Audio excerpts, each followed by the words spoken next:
Hello everyone, आज की video में हम जानने वाले हैं कि हमें टेम्परेरी नेल्स कैसे करना है। अगर आप टेम्परेरी नेल्स करना अभी तक नहीं जानते हैं तो देखिए बहुत सिंपल सा प्रोसेस है और ये हमारे एक्सटेंशन से थोड़ा सा बस अलग होता है।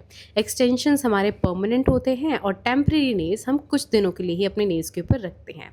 तो अगर आपके पास ऐसा कोई क्लाइंट आए जिसको एक्सटेंशन बहुत लंबे टाइम तक नहीं चाहिए लेकिन फिर भी उनको नेल्स कराने हैं तो आप ये टेम्परेरी नेल्स कर सकते हैं। सबसे पहला जो स्टेप होता है एक्सटेंशन का या हम टेम्परेरी नेल्स कर रहे हैं उसमें सबसे पहला स्टेप जो हमें करना होता है वो होता है नेल प्रेप। अगर आप नेल प्रेप पूरी प्रॉपर तरीके से करना नहीं जानते हैं तो आप मेरी इंस्टाग्राम की आईडी पे रील चेक कर सकते हैं। मैंने ऑलरेडी वहाँ पे एक प्रॉपर नेल प्रेप की वीडियो अपलोड कर रखी है। नेल प्रेप में बेसिकली बहुत कम से स्टेप होते हैं। सबसे पहले आपको क्यूटिकल को पुश करना होता है, देन क्यूटिकल कटर के साथ एक्स्ट्रा डेड स्किन को कट करना होता है, जैसा कि मैं यहाँ पे वीडियो में कट कर रही हूँ। कई बार लोगों का क्वेश्चन होता है कि मैम क्यूटिकल कटिंग जब हम करते हैं तो क्या उससे इन्फेक्शन हो जाता है? तो देखिए ऐसा नहीं होता है जिससे कि आपके नेल्स थोड़े से बस रफ़ हो जाएं, क्योंकि एक्सटेंशन या टेम्परेरी नेल्स अगर आप थोड़ा बहुत भी चलाना चाहते हैं तो उसके लिए आपका सरफेस थोड़ा रफ़ होना चाहिए और ड्राई होना चाहिए। उसके बाद मैं यहाँ पे लगा रही हूँ डिहाइड्रेटर और प्राइमर। डिहाइड्रेटर और प्राइमर हमेशा एयर ड्राई होते हैं, तो ये चीज़ आपको ध्यान रखनी है और जिस तरह से मैं वीडियो में अप्लाई कर रही हूँ उस तरीके से ही आपने अप्लाई करना है। ध्यान रहे डिहाइड्रेटर और प्राइमर को आपको स्किप नहीं करना है, नहीं तो आपके नेल्स में फंगस हो सकते हैं, ग्रीन फंगस हो सकते हैं, जो कि ज़्यादातर मॉइस्चर की वजह से होते हैं।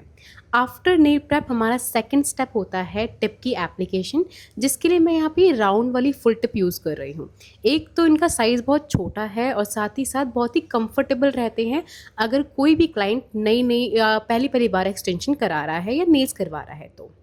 उसके बाद आप ग्लू के लिए ना कोई सा भी ग्लू यूज़ कर सकते हो, लेकिन मैं यहाँ पे 401 का सैम्पल ग्लू यूज़ कर रही हूँ, जो कि बहुत ही बड़ी बोतल में आता है, क्योंकि मैं ज़्यादातर जो प्रोडक्ट होते हैं वो होलसेल पे लेती हूँ। ठीक है, इससे क्या होता है कि आपको कम प्राइस में प्रोडक्ट मिल भी जाता है और ज़्यादा क्वांटिटी में मिल जाता है।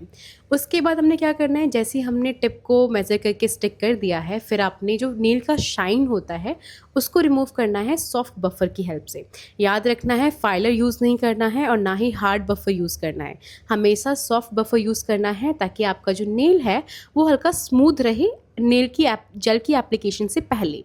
अब हम यहाँ पे क्या कर रहे हैं, डस्टिंग कर रहे हैं ताकि जितना भी डस्ट है वो हट जाए, नहीं तो जब आप जेल पॉलिश लगाएंगे ना तो उस जेल पॉलिश में वो डस्ट मिक्स हो जाता है। ठीक है, उसके बाद मैं यहाँ पे क्या कर रही हूँ, जब हमारा पूरा प्रॉपर नेल रेडी हो गया है तो मैं यहाँ पे जेल पॉलिश का एक पतला पतला लेयर लगा रही हूँ। याद रखना है कि क्यूटिकल से 2 हेयर लाइन का गैप छोड़ना है। 2 हेयर लाइन का गैप का मतलब क्या है कि आपके जो बाल हैं, जितने पतले आपके बाल हैं उतना आपने 2 हेयर लाइन का गैप छोड़ना है वहाँ पे। ध्यान रहे जब भी आप पॉलिश लगाएं तो बहुत ही पतली पतली लेयर लगाएं, जिससे कि वो बाद में चिप ना हो पाए।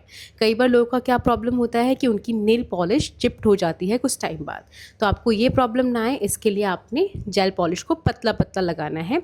2 कोट लगाना है और दोनों ही कोट को 60 सेकेंड ड्राई करना है और आखिर में लगाना है टॉप कोट, और उसके बाद आपके टेम्परेरी नेल्स बिल्कुल रेडी हो जाते हैं। और आप देख सकते हैं कि इनका लुक भी बहुत प्यारा आता है। आप चाहें तो आप आर्ट भी कर सकते हैं और मेक श्योर करें कि